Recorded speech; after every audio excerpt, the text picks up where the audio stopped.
Nah, kita masuk ke keruntuhan seimbang. Tadi kan di bab penduluan saya katakan kalau kolom yang mengalami aksial dan mengalami lentur akan mengalami 3 keruntuhan. Keruntuhan seimbang, keruntuhan tekan, dan keruntuhan tarik.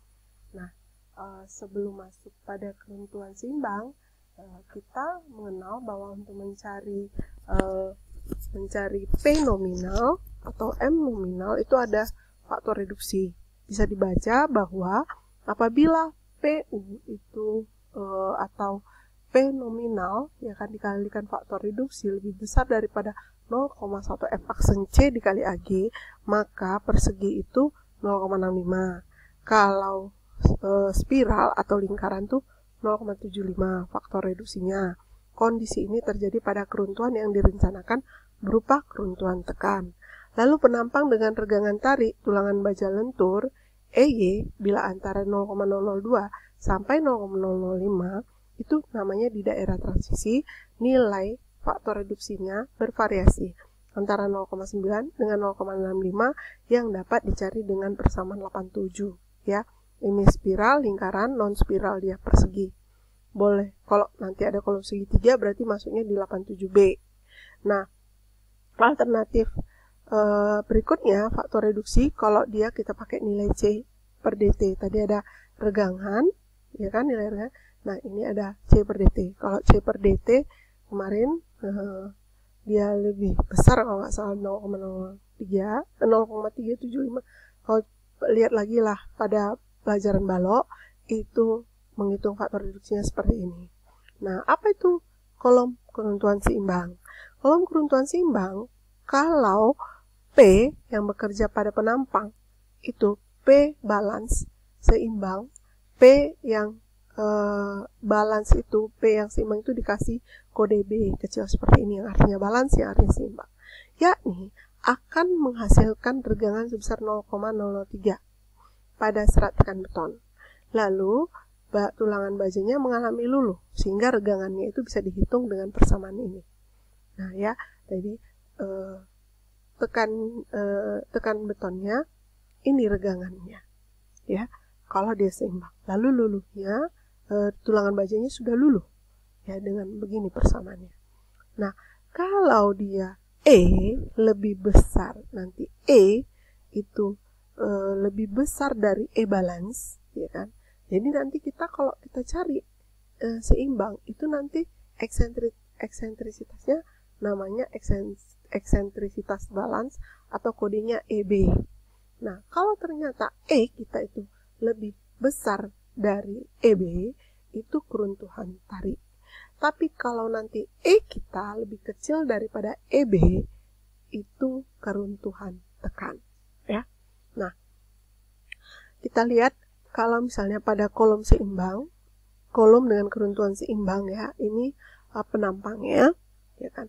Ini kalau dia akibat kompres akibat tekan, kompres tekan itu akibat daripada tulangan itu seperti ini, AS aksen dikali FS.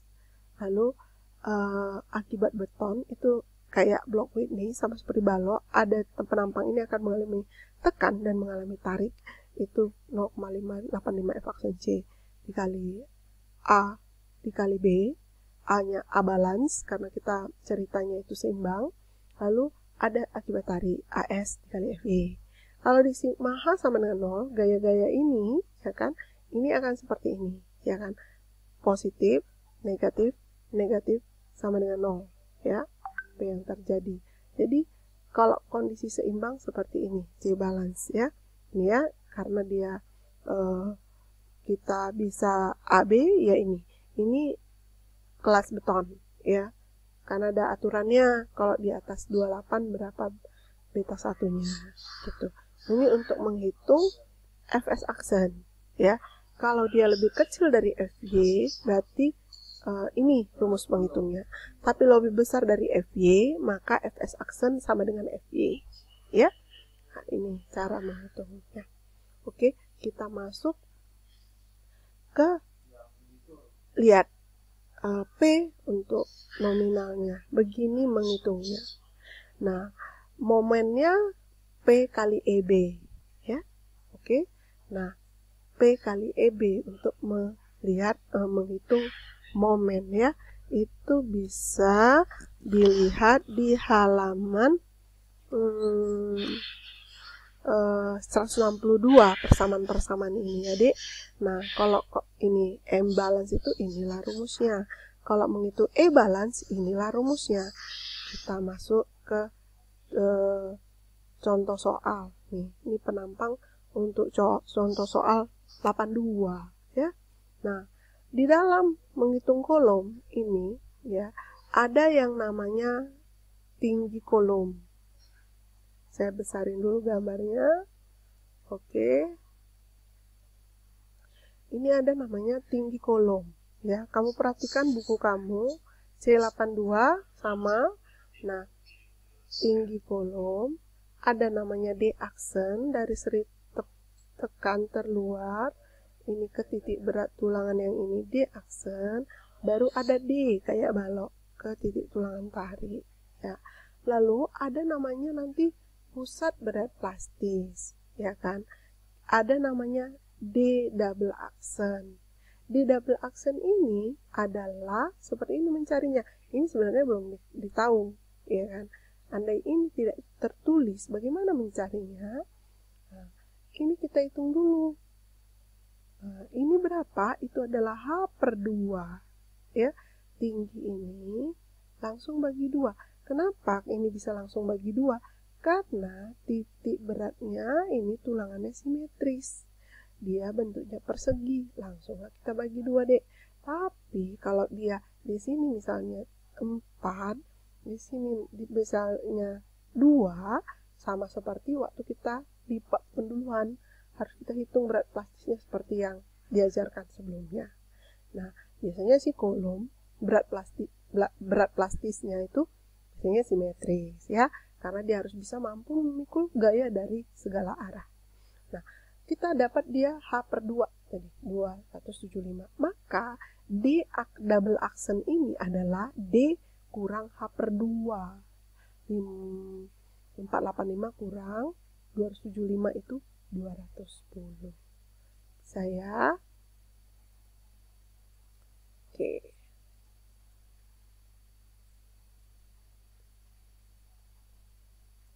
saya kembalikan lagi. Nih. Oke. Jadi ada yang namanya D, ada namanya D aksen, ada namanya D double aksen untuk menghitung. Nah, sama seperti yang tadi saya katakan. Nih. Jadi, gaya tekan itu, ya kan, yang mau kita hitung, yang balance, hitung dulu saat luluh. Dan tadi katanya kondisi seimbang itu regangan betonnya 0,03 dan regangan tulangan tariknya luluh. Hitunglah dengan ini. E-nya 0,02. Lalu hitung CB-nya dengan persamaan yang sudah diberikan. Dapatnya CB-nya 291. Hitung beta 1 dikali CB. Nah, itu karena dia F aksen C-nya 27,5, langsung hitung dia 247,35 kali 0,85, ya kan? Nah, kalau enggak 27, kalau di atas 28, ya kamu hitunglah beta 1-nya berdasarkan rumus pada halaman 35 kalau tidak salah. Nah, kalau dia yang ini, ya kan, maaf ya, di setel dulu nih besar apa kita.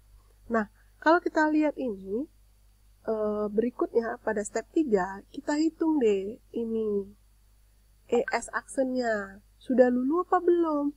Ternyata dia lebih besar dari 0,02. Berarti FS aksennya itu kalau dihitung, nah ini dihitung, dibuktikannya memang dia lebih besar dari FY, gitu kan. Jadi kalau ini sudah lebih besar, berarti FS aksen itu sama dengan FY, ya kan. Lihat, perhatikan, waktu dia menghitung ini CS AS aksen aksen dikali Fs aksen dikali 0,85 dikali Fc. Ini AS aksen. Kan 4 diameter 29. Nah, Fs aksennya dia sama dengan Fy. Bisa ya? Nah, ini kita dapat ya. Nah, baru berikutnya itu kita hitung PB-nya berapa. Lalu dapat MB. Ya kan? Ini makanya saya bilang tadi kamu harus tahu itu apa D aksen, D double aksen, ya kan? D. Nah, itu ya. Kita bisa hitung. Dapat MB, baru kita dapat E balance 375,54. Kan? Nah, kondisi seimbang faktor reduksinya 0,65. Ya kan? Karena dia persegi. Dapatlah ini. Oke. Kalau ada pertanyaan, silakan bertanya. Nanti di feedback. Atau ada kolom komentar, boleh di WA juga boleh. Terima kasih.